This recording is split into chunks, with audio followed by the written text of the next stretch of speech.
আসসালামু আলাইকুম। নীলা লাইফস্টাইল যে যেখান থেকে দেখছেন আশা করছি সবাই ভালো আছেন। আলহামদুলিল্লাহ আমরাও ভালো আছি। আমি নীলাইতেল থেকে বলছি প্রতিদিনের মতন। আজকে একটা নতুন ভিডিও নিয়ে হাজির হয়ে গেছি। তো এই যে আমার ছেলে খেলাধুলা করছে। দেখেন একেবারে আমরা যখন ছোটবেলায় আগে হাঁড়ি পাতিল খেলা করতাম ওরকমভাবেই। তো আমার ছেলেকে দেখে আমার মনে পড়ে গেল। আর একেবারেই ওই কম্বলটা যেমন আরকি করে নিয়ে আরকি বলতেছে যে, "আমাকে কম্বলটা সুন্দর করে বিছিয়ে দাও। আমি এটার উপরে নিয়েই খেলা করব।" আর এগুলো হচ্ছে রেস্টুরেন্ট এ আরকি একটা ওই যে মেশিন আছে ওইটার মধ্যে টাকা দিলে এই খেলনাগুলি বের হয়। তো খেলনাগুলি তো আপাতত সামনে নেই। এগুলা দিয়ে খেলা করছে, বারবার লাগাচ্ছে আর খুলে দিতে বলছে। এটাই হচ্ছে ওর কাজ। তো আমরা কি করব? আমরা ওই যে দেখছিলাম ও কিভাবে খেলা করে। তারপর তো এই যে এখানে দেখেন আজকের আবহাওয়াটা মাশাআল্লাহ দিল অনেকই সুন্দর আলহামদুলিল্লাহ। খুবই ভালো লাগছিল। যখন আমরা ভোরবেলায় বাংলাদেশে অ্যা ভোর বলতে সকালে ফ্রেশ একটা হাওয়া থাকে। ওই হাওয়াটা যেমন এখন আমি পাচ্ছি এরকম মনে হলো। এখানে তো শীতের সিজনে আরকি একটু হাওয়াটা বেশি ভালো লাগে। গরমের দিন তো হাওয়াটা সব জায়গায় একটু ভারীই থাকে। তো অনেক ভাল লাগছিল। একদম বাংলাদেশের ওরকম ফিলটা পেলাম আর বাংলাদেশের কথা হঠাৎ করে মনে পড়ে গিয়েছে।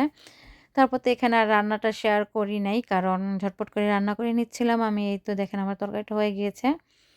তো তরকারিটা হয়েছে এখানে ভাজি রান্না করেছিলাম আরও কিছু যেমন ডাল, ভাত এগুলাই সাধারণত রান্না করেছি আজকে। তো আজকে শেয়ার করলাম না।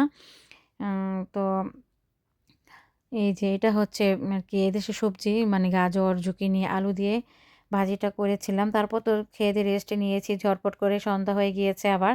এরই মধ্যে আব্দুল্লাহর পাপা আরকি আমাদের জন্য খাবার দিয়ে গেছে।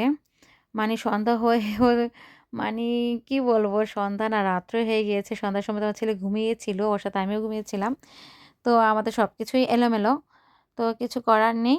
ওইটাই সন্ধ্যা আমাদের কাছেও উঠেছে। ছেলেকে সামান্য কিছু খাবার দিলাম। যতটুকু খেয়েছে আলহামদুলিল্লাহ। খাওয়া-দাওয়া করিয়ে এই যে পরে আবার আমাদের জন্য খাবার আসছে। তো এটা আব্দুল্লাহকে একটু করছিলাম, ওয়েট করাচ্ছিলাম যে একবারে রাতের খাবার হয়ে যাবে। কারণ আমার ছেলে তো খায়ই না। তো একটু ক্ষুধা লাগে খাওয়ালে যদি একটু খায় সে অপেক্ষা করছিলাম। আর আমি ওকে বললাম যে, "তুমি সাইকেল চালাও।" আর আমি একটু হেঁটে, হেঁটে বাসায় কিছু আন্ধা পড়ে গিয়েছিল। সেগুলো একটু ফেললাম। তো ভালো লাগছিল না। তাই একটু ওগুলা শেয়ার করতে পারতাম চাইলে, করিনি। আর এই যে এখানে এই শসাটা আমাদের এখানে আরকি আমাদের বাসায় এবারই ফার্স্ট নিয়ে আসা হইছে। আমরা বেশিরভাগই বাংলাদেশে যে দোকানগুলি পাওয়া যায়, আলিমেন্টারি ওখান থেকেই নিয়ে আসি। আর ওই শসাগুলি না একটু ঘ্রাণই বেশি আমার কাছে মনে হইল। আমি নাকে নিঃশ্বাস নিচ্ছিলাম কিন্তু হালকা, একেবারেই হালকা ঘ্রাণ। তো এই যে র‍্যাপিং করাই থাকে এদিকে আরকি সুপারমার্কেট থেকে নিয়ে আসলে এরকম র‍্যাপিং করা থাকে। আবার খোলাও পাওয়া যায় হয়তোবা মাঝে সাঝে দেখি তো খোলাও থাকে। তো যাই হোক, এই যে এখানে আমি শসাটা কেটে নিয়েছি, ২ টা কাঁচামরিচ নিয়েছি আর এই যে একটা ফ্রেশ কচকচা টমেটো নিয়েছি আরকি হালকা, হালকা একটু কাঁচা, কাঁচা লাগবে এরকম। কারণ টাইট, টাইট টমেটো খেতেই ভালো লাগে। বেশি যেগুলা লাল হয়ে গেছে পাকা ওই খোসাগুলো অনেক ভারী থাকে। সেজন্য আরকি এটাই নিয়ে নিলাম। আর শসাটা এত আশা করে নিয়ে আসা হয়েছিল কিন্তু তেমন ঘ্রাণই পেলাম না। আর যেগুলো বাংলা দোকান থেকে নিয়ে আসছি মোটামুটি ভালো ঘ্রাণ। কাটলে একটা অন্যরকম বাসা পুরা ঘ্রাণে ভরে যায় আর অনেক ভালো লাগে একটা কেমন যেন আরকি বিয়ের দাওয়াতে গেলে একটা ঘ্রাণ বের হয় না? বা বাসায় পোলাও মাংস রান্না করলে একটা ঘ্রাণ বের হয়। সালাদটাই কিন্তু মেইন। সালাদেই অনেক আরকি মনে হয় যে একটা ফিল দেয় বিয়ে, বিয়ে ফিল এরকম। তো কি আর করার কেটে নিচ্ছি, খাবো। আর এই যে সাথে কোকও ছিল। কোকটা আগেই নামিয়ে রেখেছি। আর ভাবলাম যে ওগুলা গুছগাছ করার আগে এটা একটু ঢেলে নিই। কারণ ঠান্ডাটা ছাড়বে ফ্রিজে ছিল সেজন্য ভাবছিলাম যে আগেই ঢেলে রাখি। আরেকটু নরমাল হবে আরকি ঠান্ডাটা কমে যাবে। তাহলে ভালো হবে খেতে। আমার পক্ষেও ভালো হবে, আমার ছেলের পক্ষেও ভালো হবে। তারপরে এই যে এখন এগুলো আগে রেখে নেব। নয়তো ফ্রিজের তো এগুলা আবার পানি ছেড়ে দিলে সমস্যা আছে।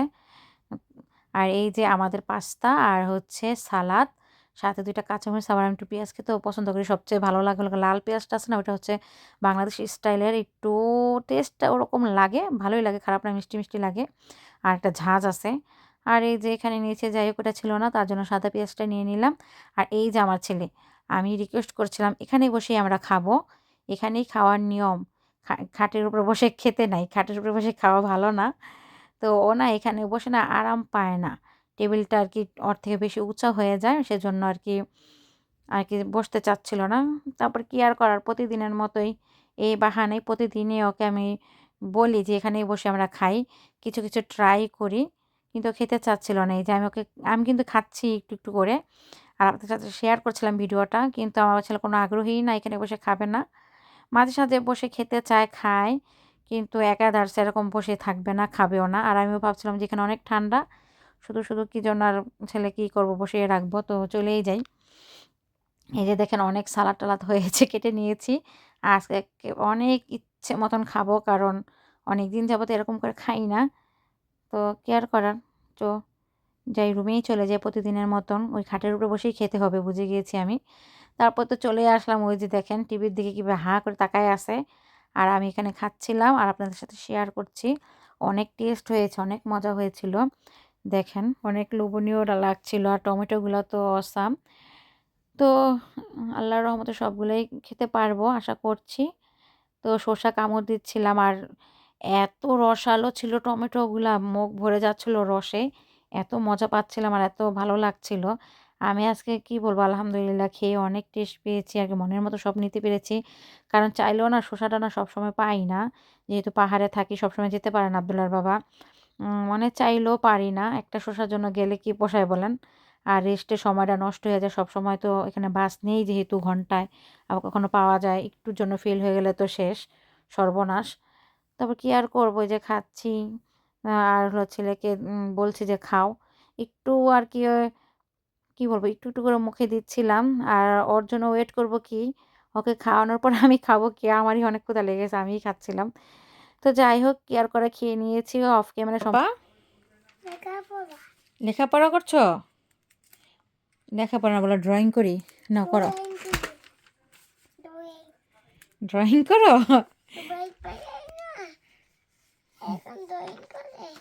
কে করে, কে? সুন্দর করে বলো, শোনা যায় না, বলো ভালো করে বলো। কোন ভাইয়া?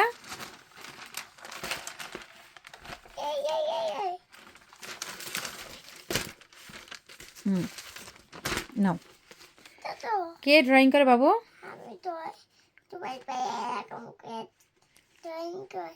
হ্যাঁ, পড়াশোনাও করে ভাইয়া, তুমিও করো?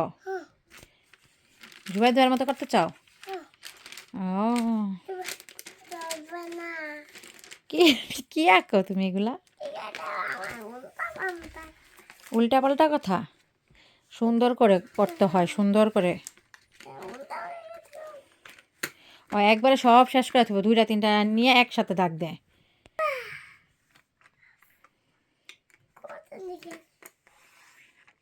ভালো করে ইয়া করো, তুমি তো কিছুই আঁকলা না, কোনো লেখাই তো লেখলা না, রেখে দিলা কেন?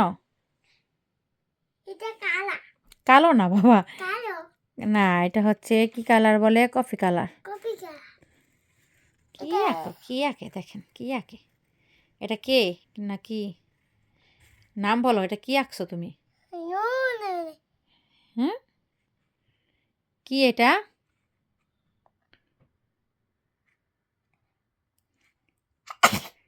এটা কোয়েল পাখি। কোয়েল পাখি? দেখি তো কোয়েল পাখিটা, মাশাআল্লাহ অনেক সুন্দর হয়েছে তোমার কোয়েল পাখি।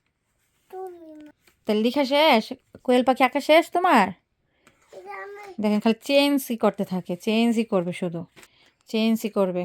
ওই যে চোকা চোকা মাথাগুলো ভেঙে ফেলবে, দেখো একটা করে পেজ নষ্ট করছো তুমি। আর আবার রাখো কেন? আচ্ছা একটু সবাইকে বাই বাই বলে দাও, বলো আজকে এ পর্যন্তই, আল্লাহ হাফেজ দিয়ে দাও সবাইকে। আল্লাহ হাফেজ বলো। নূরা পুও পারে, এই যে আল্লাহ হাফেজ বলো।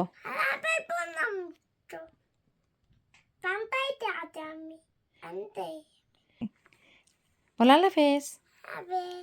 আজকে পর্যন্তই, সবাইকে আল্লাহ হাফেজ।